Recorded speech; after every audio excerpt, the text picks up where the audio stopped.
This is our running warm-up number 1. You can use a distance, ideally about 20 yards, but the width of a basketball court works. Goal line to the 18 on a soccer field works. About 15 yards is about getting too short. So 15 to 20 yards is what we're looking for. But this is our big space warm-up prior to a practice or a conditioning session. Zach's gonna help you out with us. Everything we do is 10 yards and we wanna make sure they're touching the lines. So Zach, jog it down, jog it back. Again, it's a progressive warm-up. We start easy and then it'll get a little bit more intense from there. We do everything twice. So Zach, one more time, jog it down, jog it back. We want to have good attention to detail, so if the student athletes are not touching the line, we will have them do that one again. All right, Zach, next one, we're going to jog it down, back pedal back. When we back pedal, we want to make sure the athlete stays on the ball of their foot, shoulders leaning forward. All right, we don't want to back pedal, shoulders leaning back. One more time, jog it down, back pedal back. We're going to go through it a little bit quicker than the student athletes would. This warm-up, if you're taking them through it the first time, is about 15 minutes. Next one's that. Jog it down. On the way back, you're going to slide facing your right. Slide facing your right. Same thing. We want him to stay on the ball of his foot. And he doesn't have to be real low. It's a high slide, all right? Nice and easy. One more time. Jog it down. Slide back other direction.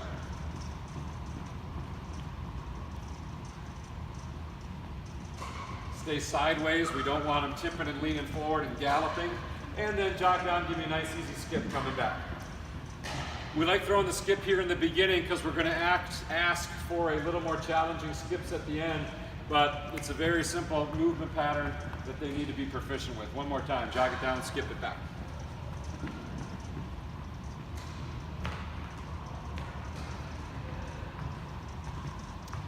So those are our first 4 movements. Now we're going to get into a little bit of dynamic flexibility. The flexibility is always standing up, moving around. We're going to go walking toe touch. Zach's going to take a step. Both hands on either side of his foot. He's trying to get his body parallel to the ground. Then he's going to take a step. Both hands on either side of the foot. Some of the common mistakes are going to be reaching way too out in front of themselves and losing their balance. All right? Or taking 3 wasted steps. So when we do this, every step is a rep. All right? We don't get the stretch, waist, waist, waist, stretch, waist, waist, waist, stretch. Every step is a rep. We're very strict on that. Get some more quality movement in, and also makes them have to balance, coordinate, and stabilize, where that triple step wasted takes that away. We would have him keep going that way, so go knee tuck away from us. Now, knee tuck, again, we're going to hold it for about 2 seconds. One thing we want to make sure to look for here is I want that toe flexed. Don't have the toe pointed down. Flex the toe just like we're going to run, and we'll teach them that on later. But we flex that toe to the ceiling. Good balance, good stability, good coordination. Good enough, Zach, right there is fine. Coming back, he's going to go quadricep stretch, opposite arm reach. 1, 2. Good, and you can see there's balance, there's stability out of his ankle. Lots of things going on here. Every step's a rep. Every step is a rep.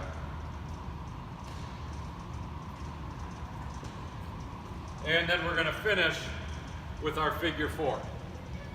Now, if you're crunched for time, you know, instead of doing all 4 of these, you could pick 2 of them.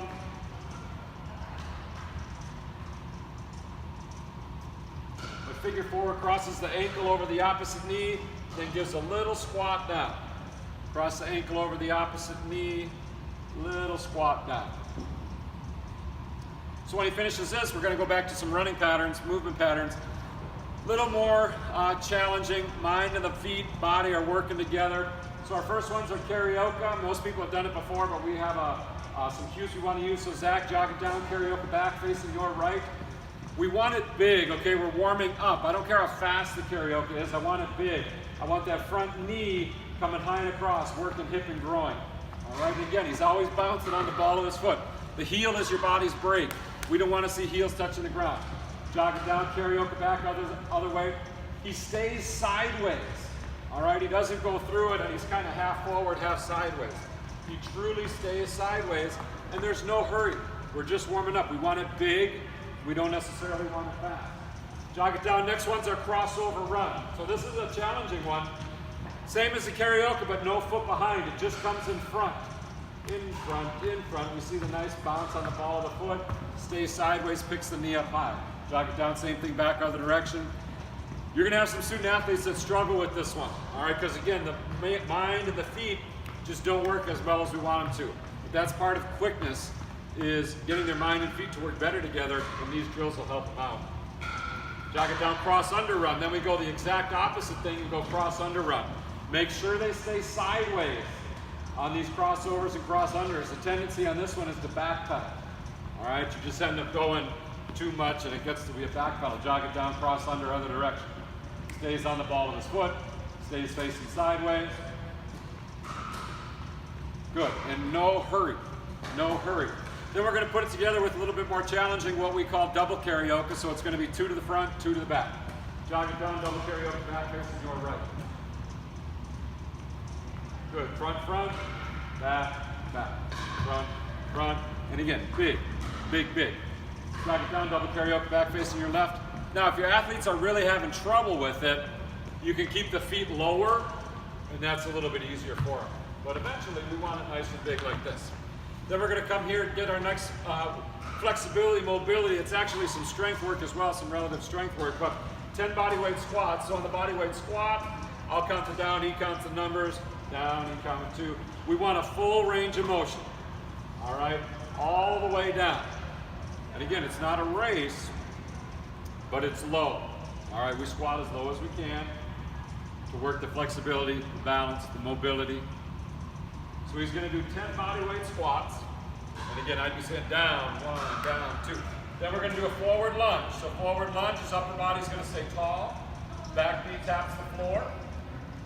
Every step's a rep. We want that back knee to tap the ground because deceleration, injuries happen when your body cannot decelerate. He really has to work the deceleration as opposed to just slopping through it like that. Hands stay off the legs, upper body stays tall, back knee taps the ground. He would go the entire distance on that. Good enough right there, Zach. Then we would get 10 bodyweight squats again over there. All right, I count the downs, you count the numbers. 10 bodyweight squats.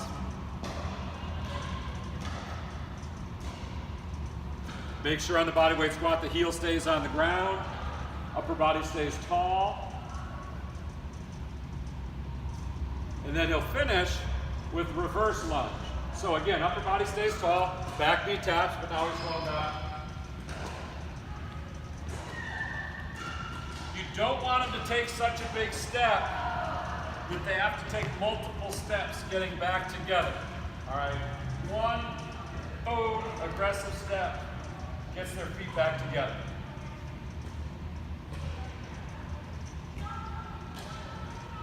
And a lot of times the tendency on that reverse lunge is to go too big. All right, then Zach's going to get here and we're going to do what we call 2 seconds down, 2 seconds up, 10 repetitions. Feet are shoulder width apart. He's going to reach down to his toes for 2 seconds, stand up for 2 seconds, and he's going to do that 10 times. Good hamstring, low back, obviously, but it's also, after all that squatting and lunging, like their legs are kind of tired, this is giving them a little bit of a break too. You can also put 2 seconds down, 2 seconds up. After the first set of 10 squats and forward lunge, you can do 2 seconds down, 2 seconds up there. Then do 10 squats and reverse lunge back here and do it again. A little freedom there. Again, if you're really in a time crunch, 10, 12 minutes, you can shorten some things up here and there. But as the athlete gets used to the warm-up, they can burn through it pretty quick. All right, so now your athletes will be about 8 to 10 minutes deep into this thing. They're warmed up by now. So we get a little bit of performance on the end. Zach's going to jog it down. On the way back, he's going to skip for height. Skipping for height works power, coordination. And he's going up in the air, push, push, as high as he can. Now, we don't want this to turn, it's a little conditioning, but they shouldn't be like this when they're done with it. So I'm going to tell Zach, hey, jog it easy, man. Jog it easy, skip for height one more time. We want to emphasize knee up, toe up, powerful arm action, hands in my pockets. Up, pop, big pop, pop, pop, pop. Good. And if you're doing this on an in-season, this is a great in-season warm-up. You are working on power, and you're not going to lose that power over the course of the season. Now the next one is going to be skip for distance. All right, so we're going to jog it across easy, skip for distance back. So instead of going for height, he's going to go for horizontal distance. 20 yards, something like that. They should get back in 6 skips or less. Good. Jog it easy. Catch your breath on the jog. And again, we want to emphasize that knee up, toe up. They're not kicking. All right? Just good. Yep. And spending some time in the air. Then real simple to finish. All right? It's going to jog it across easy, bring it back at 75%. It's not a sprint, it's not a jog coming back. And I'll do that one more time. Jog it easy, skip for distance. Or, I'm sorry, 75% coming back. Again, if you're in a time crunch, you could just do skip for height, and then 75%. You could just do skip for distance, 75%. There is a little flexibility there. We're going to finish always, though, with the sprint. Jog it across easy, sprint it back hard. I'm going to have Zach pull up about by the time he gets to me, so he doesn't run into the wall. Good. We want them to have fully sprinted before getting into practice. One more time, Zach.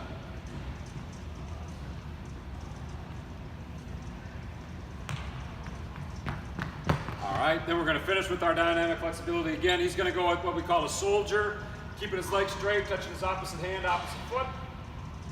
Controls that leg coming down, okay? It's not just that they're flopping it coming down. He decelerates the leg coming down. Good enough, now take it back. Dynamic flexibility, again, we're going halfway. That might be 10 yards if you're doing 20. It might be 8 yards if you're doing 15. But those are our distances, halfway of the run. So he's doing reverse soldier, balance, stability, coordination, proprioception.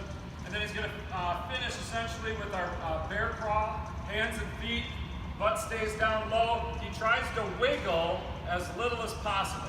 All right, so there's not a big shift of his hips going back and forth. It's almost like a walking plank. And then he's going to bring it backwards as well.